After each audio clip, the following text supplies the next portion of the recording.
அனைவருக்கும் இனிய காலை வணக்கம். என் பேர் ஜி வினோத். தேனி மாவட்டம் உத்தமபாளையம் வட்டத்துக்கு உட்பட்ட கோம்பைங்கிற கிராமத்தில், அந்த கோம்பையிலேருந்து கிராமத்துலேருந்து சப் இன்ஸ்பெக்டராக தேர்வாயிருக்க ஒரு பையன். கோம்பைங்கிற கிராமத்தை நான் கண்டிப்பாக சொல்லி ஆகணும். ஏன்னா இப்போ தான் இந்த சப் இன்ஸ்பெக்டர் ஆனதுக்கப்புறம் தான் தெரியுது என் ஊருக்கே ஒரு பெருமை அப்படிங்கிற விஷயம் வந்துட்டு இப்போ தான் நடந்திருக்குன்னு. ஏன்னா ரீசெண்டாக லாஸ்ட்டு 25 இயர்ஸாக எந்த ஒரு எஸ்ஐயுமே என் ஊரில் வரலைங்கிறது எனக்கு ரீசெண்டாக இப்போ தான் தெரியும். நான் ஏதோ ஜஸ்ட் ஒரு பிசி எக்ஸாம்ஸ் எழுதணும், ஒரு டிகிரி ஸ்டாண்டர்ட் எக்ஸாம் எழுதணும், ஒரு 1700 பேரில் நம்மள ஒரு ஆள், அவ்வளோதான், அப்படி தான் செலக்ட் ஆகிருக்கும் அப்படின்னு நினச்சோம். ஆனால் அந்த மொத்தமாக ஒரு 6 கிலோமீட்டர்ஸ் இருக்க எந்த ஊர்லேயுமே எந்த ஒரு எஸ்ஐ இல்லை. லாஸ்ட் 25 இயர்ஸ்க்கு அப்புறமா இப்போ தான் ஒரே ஒரு எஸ்ஐ கிளியர் ஆகிருக்கேன் அப்படிங்கிறது ஊருக்காரவங்க எனக்கு கொடுக்குற ரெப்புடேஷனுக்கு அப்புறம் தான் தெரிஞ்சிச்சு. அதுக்கப்புறம் தான் இந்த எஜுகேஷன் மூலமாக கிடைக்கிற ரெப்புடேஷன் அப்படிங்கிறதே ஒரு தனி விதமான போதை. அண்டு என்னோடய எக்ஸ்பீரியன்ஸை பற்றி இந்த இடத்துக்கு வர்றதுக்கு நான் ஃபேஸ் பண்ண என்னோடய ஹிஸ்ட்ரி எக்ஸ்பீரியன்ஸுன்னு பார்த்தா 2 விஷயந்தான். ஒன்று, நான் எதை பார்த்து பயந்தனோ அதை திரும்ப நான் ஃபேஸ் பண்ணும்போது மட்டும்தான் என்னோடய லைஃப்பில் அடுத்த கட்டத்துக்கு நான் மூவ் பண்ண முடிஞ்சிச்சு. அது எதுனா என்னோடய இன்டர்வியூ ஃபியரு, அதுக்கப்புறம் நான் எப்படி என்னோடய கேரக்டரு, என்னோடய பர்சனாலிட்டி ஒருத்தவங்ககிட்ட ப்ரொஜெக்ட் பண்ணணும் அப்படிங்கிற விஷயத்த நான் அதை பார்த்து பயந்ததை நான் விட்டது. 2வது விஷயம் வந்துட்டு, நீங்கள் எஜுகேஷனை நம்பி நீங்கள் டைம் ஸ்பெண்ட் பண்ணிங்கன்னா கண்டிப்பாக அந்த எஜுகேஷன் உங்களை கை விடவே விடாது. அந்த விஷயம் வந்துட்டு இந்த எஸ்ஏ எக்ஸாமுக்கு அப்புறமா நான் ரியலைஸ் பண்ணது. ஏன்னா நான் எஸ்ஏ எக்ஸாமுக்கு முன்னாடி இப்போ பிசி எக்ஸாம்ஸில் 2 தடவை லூஸ் பண்ணியிருக்கேன். அதேமாரி குரூப் 4 எக்ஸாம் லூஸ் பண்ணியிருக்கேன், குரூப் 2 மெயின்ஸ் லூஸ் பண்ணியிருக்கேன். அதுக்கப்புறம் கோர்ட் எக்ஸாம் வெயிட்டிங் லிஸ்ட்டில் போயிட்டு அதுலேயும் ஜஸ்ட் ஒரு பாயிண்டில் லூஸ் பண்ணியிருக்கேன். தோற்ற எக்ஸாம்ஸ் நிறைய இருக்குது. இது மாதிரி இதிலேருந்து கற்றுக்கிட்ட விஷயம் என்னென்னா, அதுக்கு எல்லாத்துக்கும் படித்தது மட்டும்தான் இது எஸ்ஏ எக்ஸாம் நான் கிளியர் பண்ண முடிஞ்சிச்சு. எஸ்ஏ எக்ஸாம்ஸுக்குன்னு சொல்லி நான் கண்டிப்பாக தனியாக படிக்க கிடையாது. படிக்க ஸ்டார்ட் பண்ணது தான் என்னோடய சுச்சுவேஷன் காரணமாக. லாஸ்ட்டாக ஒரு 45 டேஸ் என்னால் புக் பக்கமே போக முடியலை. ஃபேமிலி சுச்சுவேஷன், மெடிக்கல், ஹாஸ்பிட்டல், இங்கே தான் சுற்றிட்டு இருந்தேன். ஆனால் அந்த எக்ஸாம் ஹாலுக்குள்ளே போகிறப்ப இருந்த மனநிலை, நான் இந்த எக்ஸாம் லூஸ் பண்ணிட்டேன். என்னோடய நாலேஜ் எவ்வளோ இருக்குது, இந்த எக்ஸாம் வச்சு சும்மா டெஸ்ட் பண்ணிக்கலாம், அவ்வளோதான். அந்த மனநிலையில் மட்டும்தான் எக்ஸாம் ஹாலுக்குள்ளே போனேன். ஆனால் நான் அதுக்கு முன்னாடி அந்த புக்கு முன்னாடி உட்காந்த டைம், அதுக்கு முன்னாடி நான் ஸ்பெண்ட் பண்ண டைம், நான் எவ்வளோ என்னோடய நாலேஜை டெவலப் பண்ணிக்கிட்டேன். இந்த விஷயம் மட்டும்தான் எக்ஸாமில் கட் ஆஃப்குள்ளே வரதுக்கு ஹெல்ப் பண்ணிச்சு. எக்ஸாம் கிளியர் பண்ணதுக்கு காரணம் அந்த புக்குக்குள்ளே கொடுத்த டைம் தான். அந்த டைம் நீங்கள் கொடுக்க கண்டிப்பாக அது கைவிடாது, என்றைக்கோ ஒரு நாள் கண்டிப்பாக வந்துடும். அதுக்கப்புறம் 2வது எக்ஸாம் கிளியர் பண்ணதுக்கப்புறமா ஃபிசிக்கல் எக்ஸாமினேஷன் வந்துச்சு. என்னோடய பிசி எக்ஸாம் 2 தடவை லூஸ் பண்ணதுமே என்னோடய ஃபிசிக்கல் எக்ஸாமினேஷனை நான் ஒழுங்காக பண்ணாதது தான் காரணம். ஃபிசிக்கலில் வந்துட்டு பேசிக்காக நான் கொஞ்சம் வீக் தான். அதில் எனக்கு ரொம்ப பெருசாக இருந்தது ஒரு டெக்னிக்கல் ஈவெண்ட் ஒன்று, லாங் ஜம்பா இல்லை ஹை ஜம்பா அப்படின்ட்டு. லாங் ஜம்ப் பண்ணும்போது லாஸ்ட்டு பிசி எக்ஸாம் அப்போது நான் காலில் அடிபட்டு காலை உடச்சிக்கிட்டு தான் உட்காந்துட்டு இருந்தேன். ஃபிசிக்கல் எக்ஸாமினேஷனே போக முடியாத அளவுக்கு. ஸோ இந்த தடவை நான் அதே மறுபடியும் பண்ணுறதுக்கு ஒரு பயம் இருந்துச்சு. ஸோ 2வது அப்போ தான் ஸ்ட்ரைக் ஆன விஷயம், லாங் ஜம்ப் பதிலாக ஹை ஜம்ப் பண்ணலாமே அப்படின்னு சொல்லிட்டு. ஹை ஜம்ப் பற்றி தேனி டிஸ்ட்ரிக்ட் பொறுத்த வரைக்கும் எங்கேயுமே பெட் ஃபெசிலிட்டிஸ் கிடையாது. கால் அடிபட்டனால பெட்டில் பண்ணால் தான் சேஃபாக இருக்கும் அப்படின்றதுக்காக பெட் ஃபெசிலிட்டிஸ் ஃபுல்லாக தேனியில் எங்கேயுமே கிடையாது. தேனி டிஸ்ட்ரிக்ட் ஸ்டேடியமில் போய் பார்க்கும்போது அங்கேயும் கிடையாது. ஆனால் அங்கே பர்சனலாக ஒரு பையன் வச்சு யூஸ் பண்ணிகிட்டு இருந்தான். அவனோட பர்சனல் யூஸ்க்காக அவன் ஹை ஜம்பரு, அந்த பையன் பர்சனல் யூஸ்க்காக வச்சு யூஸ் பண்ணுறான். அந்த பையன் பேர் இசைக்கு. அந்த பையனை நான் இங்கே மெனக்கெட்டு கூப்பிட்டு வந்திருக்கேன். அவனை ஹானர் பண்ணுங்கிற ரொம்ப முக்கியமான விஷயம். ஏன்னா இன்றைக்கி அந்த ஹை ஜம்பில் இருக்கிற அந்த மார்க்கை லூஸ் பண்ணிவிட்டு என்னோடய மார்க்கை பார்த்தா நான் கட் ஆஃபுக்கு வெளியே இன்றைக்கி வேலை கிடையாது. அந்த கட் ஆஃப் மார்க் உள்ள 3 அந்த ஃபுல் ஸ்டார் போட்டதுக்கு அப்புறம் தான் இந்த வேலையை என்னால் கன்ஃபார்ம் பண்ண முடியும். திரு வினோத் அவர்களின் பெற்றோர்களை மேடைக்கு வருமாறு அன்புடன் நினைக்கிறோம். நண்பர்களை மேடைக்கு வருமாறு.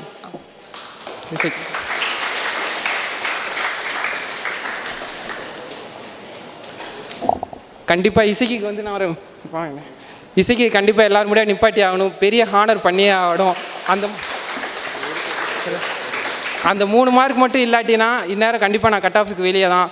அது எப்படின்னா, இது முக்கியமான விஷயம். இந்த பையனும் எஸ்ஏ எக்ஸாம் எழுதியிருந்தான், ஒரு 0.5 மார்க்கில் லூஸ் பண்ணியிருந்தான். அந்த மாதிரி ஒரு டிப்ரெஷனில் தான் உட்காந்துருக்கான். நான் போய் இவன்கிட்ட ஹெல்ப் கேட்கும்போது இந்த பையனை தெரியவே தெரியாது, ஜஸ்ட் ஸ்ட்ரேஞ்சர் திங் தான், யாருன்னே தெரியாது. கிரவுண்டில் இருக்க பையன். நான் போயிட்டு, சார் தம்பி இது மாதிரி கிளியர் பண்ணியிருக்கேன், எனக்கு ஹை ஜம்ப் பற்றி எதுவுமே தெரியாது, நீங்கள் சொல்லி கொடுத்தீங்கன்னா நான் ஏதாவது பண்ணிடுவேன், ஃபுல் மார்க் போட்டால் வேலை கிடச்சிரும் அப்படின்னு சொல்லி அந்த டிப்ரெஷனில் இருக்கும்போது கூட நீங்கள் வாங்க நாளைக்கு பார்த்துக்கலான்னு.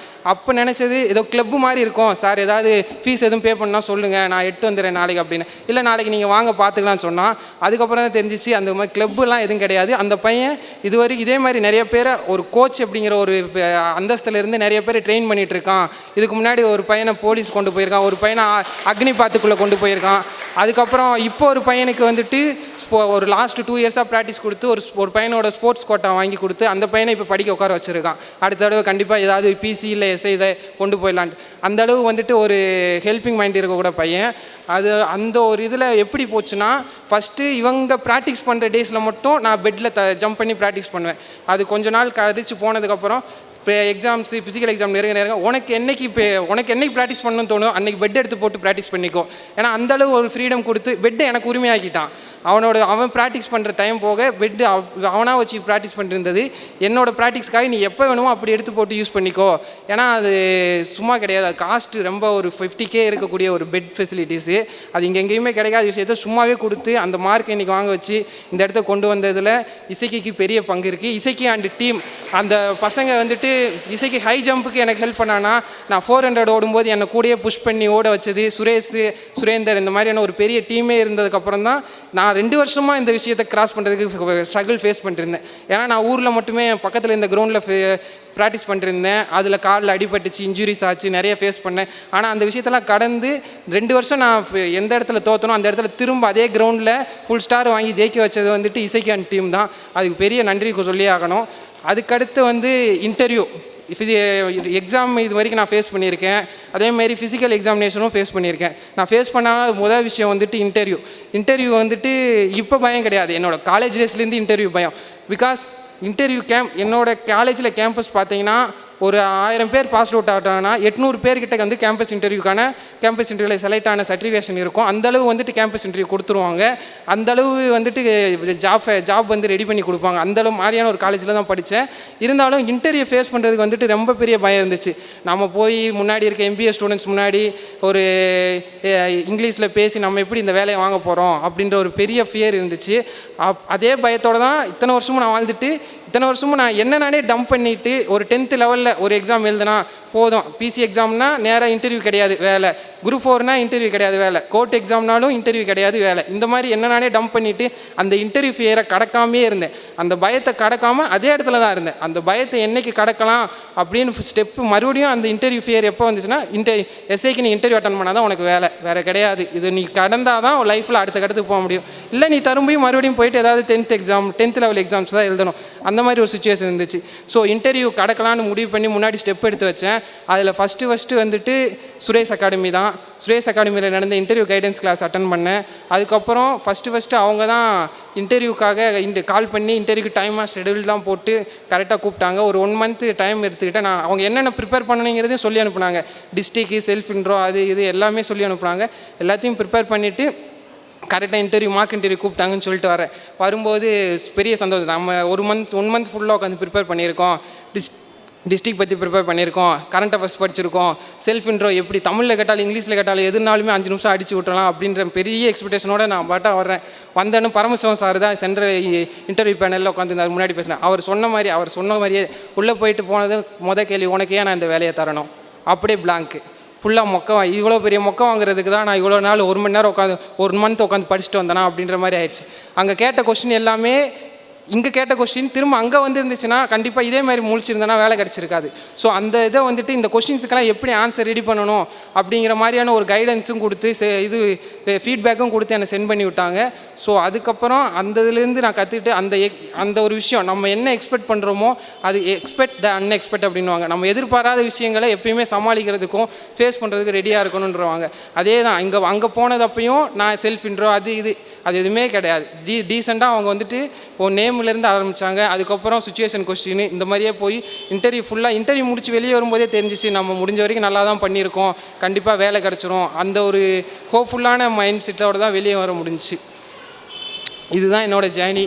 அதுக்கப்புறம் இதில் வந்துட்டு சுரேஷ் அகாடமியோட பங்கு கண்டிப்பாக இருக்குது. இதுக்கு முன்னாடி நான் எக்ஸாம்ஸ் அப்படின்னு ஃபஸ்ட்டு ஸ்டார்ட் பண்ணும்போதும் சுரேஷ் அகாடமியோட பங்கு இருக்குது. ஏன்னா கொரோனா டயத்தில் தான் எக்ஸாம்ஸ் பற்றி ப்ரிப்பேர் பண்ணும்போது கண்டிப்பாக அகாடமிஸ் எல்லாமே க்ளோஸ், எங்கேயும் போக முடியாது.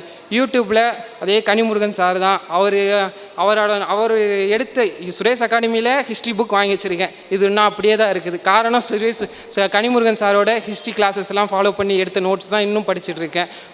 ஒரு தடவை படித்ததான் இது அப்படியே ஞாபகமாக தான் இருக்குது. அதே மாதிரி சுரேஷ் அகாடமிக்கு வந்துட்டு அந்த எஸ்சிஆர்டி புக்ஸ் வந்து ரொம்ப யூஸ்ஃபுல்லாக, இன்னும் அந்த புக்கை தவிர நான் எந்த புக்குமே வேறு எந்த ஒரு அகாடமி புக்ஸுமே இன்னும் பர்ச்சேஸ் பண்ணதுக்கு காரணம் அந்த புக்ஸ் தான். ஏன்னா ஸ்கூல் புக்ஸ் யாருக்குமே கிடைக்காத ஒரு காலகட்டமாக இருந்துச்சு. ஸ்கூல்ஸ்லேயே கலெக்ட் பண்ணி வச்சுட்டு இருந்தாங்க. அந்த டயத்தில் ஸ்கூல் புக்ஸ் ஃபார்மெட்டை அப்படியே எஸ்சிஆர்டி புக்கில் கொடுத்து எல்லாருக்கும் ஈஸியாக கிடைக்கிற மாதிரியான விஷயத்தை பண்ணி கொடுத்தது வந்து சுரேஷ் அகாடமிக்கு ரொம்ப நன்றி சார். இது தட்ஸ் ஆல். இவ்வளோதான், எதுவும் ப்ரிப்பேர் பண்ணல. ஸோ முக்கியமாக தேங்க் பண்ணணும்னு நினச்சது இந்த இசைக்கு அண்ட் டீமுக்கு தான். அவங்க இல்லாமன்னா இன்றைக்கி இந்த வேலை கிடச்சிருக்காது. இது மூலிமா கிடைச்ச ரெப்புடேஷனும் எங்கள் ஃபேமிலி எல்லாமே டேஸ்ட் பண்ணியிருவாங்க. அண்டு வந்து தேங்க் பண்ணணும்னு சொன்னால் எங்கள் அப்பாவுக்கு அம்மாவுக்கு கண்டிப்பாக பண்ணி தான் ஆகணும். ஏன்னா நானே இடையில வந்துட்டு இதுக்கு மேலே என்னால் பண்ண முடியாது, நான் ஏதாவது ப்ரைவேட் ஜாப்ஸ் போயிடுறேன், ஏதாவது ஐடி கம்பெனியில் போய் ஒர்க் பண்ணிக்கிறேன் அப்படின்னு கிளம்பும்போது என்னை திட்டி என் கூட சண்டை போட்டு என் கூட பெரிய பையன் அடிக்கக்கூடாது, ஆனால் திட்டி சண்டை போட்டு என்ன. திரு வினோத் அவர்கள் அவருடைய நண்பருக்கு சால்வை அணிவித்து கௌரவிப்பார். சார் நீங்கள்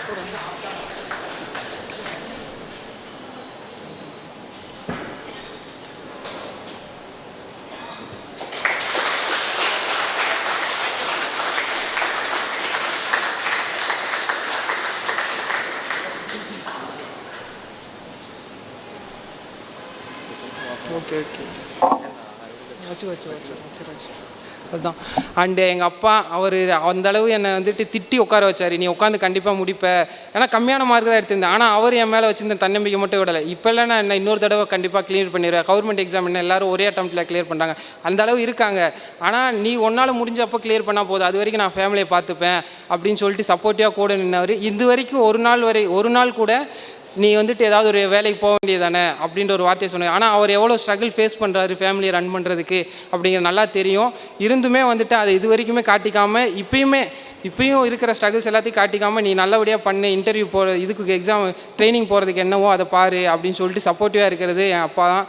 அதுக்கப்புறம் எங்கள் அம்மா அவங்களும் அதே மாதிரி தான். எங்கள் அம்மா அவங்க கூட கொஞ்சம் ஷார்ட் டெம்பர். சில சமயம் வந்துட்டு வெளியே யாருன்னா கேட்பாங்க, அவங்க பையன் இன்னும் வேலைக்கு போகலையா அப்படி இப்படின்னு கேட்கும்போது வந்துட்டு அவங்க கொஞ்சம் இதாகிட்டு வந்துட்டு ஒரு 2-3 வார்த்தை விடுவாங்க, இல்லைப்பா ஏதாவது பண்ண வேண்டியதானா அப்படி இப்படின்னு. ஆனால் கொஞ்சம் நேரம் கழிச்சே நான் படிச்சுட்டு இருக்கும்போது வந்து சாப்பிட்டு போய் படிப்பா, இந்த டீயை குடிச்சிட்டு படிப்பா அப்படின்னு சொல்லிட்டு சப்போர்ட்டிவாக இருந்து அவங்களுக்கு அந்த சுற்றி கேட்குறவங்களோட விஷயத்தை மட்டும் கொஞ்சம் டெம்பர் ஆவாங்க. மற்ற சமயம் ஃபுல்லாக சப்போர்ட்டிவாக இருந்து தான் என்னை படிக்க வச்சுட்டு இருந்தாங்க. ஸோ அவங்க ஃபேமிலிக்கு அண்டு என்னை இந்த இடத்துக்கு கொண்டு வரதுக்கான இந்த இசைக்கு அண்ட் எல்லாருக்குமே மிகப்பெரிய நன்றி. இந்த வாய்ப்பு இவங்க எல்லாருக்கும் நன்றி சொல்கிறதுக்கான வாய்ப்பை ஏற்படுத்தி கொடுத்த சுரேஷ் அகாடமிக்கும் மிகப்பெரிய நன்றி. வணக்கம்.